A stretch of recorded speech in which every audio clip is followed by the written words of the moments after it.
Hi. இன்னைக்கு நம்ம என்ன பார்க்க போறோம்னா காளான் குழம்பு தான். நாட்டு காளான் எடுத்திருக்கோம். வாங்க இப்ப செய்யலாம். ஒரு வானல் வச்சு ஒரு 1.5 ஸ்பூன் ஆயில் விட்டுக்கோங்க. பாருங்க, ஆயில் நல்லா சூடேறிடுச்சு. இப்போ வந்து நம்ம கடுகு சேர்த்துக்கலாம். ஒரு பெரிய வெங்காயம், ஒரு பச்சை மிளகாய், ஒரு கொத்து கருவேப்பிலை.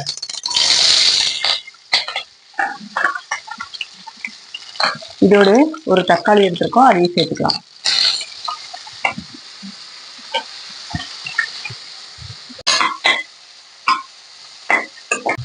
குழம்புக்கு தேவையான அளவு உப்பு சேர்த்துக்கலாம்.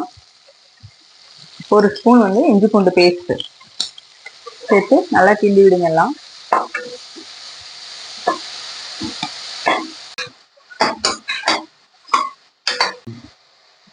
இப்ப இது கூட நம்ம கட் பண்ணி வச்சிருக்க காளானை சேர்த்துக்கலாம்.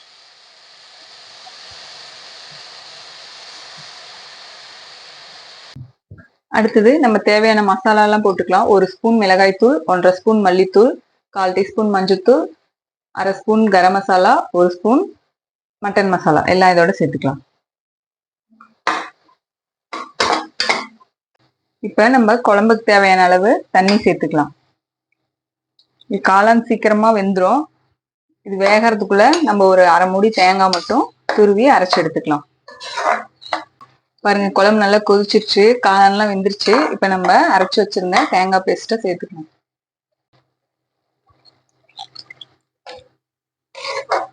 நல்லா கிண்டி விடுங்க. ஒரு 5 நிமிஷம் கொதிச்சா போதும், நம்ம காளான் குழம்பு ரெடி ஆயிரும். இது நல்லா மட்டன் குழம்பு டேஸ்ட்ல இருக்குங்க.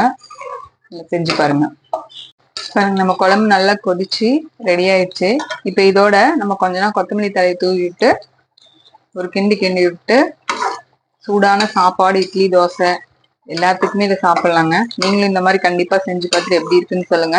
இந்த வீடியோ உங்களுக்கு பிடிச்சிருந்தா லைக் பண்ணுங்க, ஷேர் பண்ணுங்க, சப்ஸ்கிரைப் பண்ணுங்க. பாய்.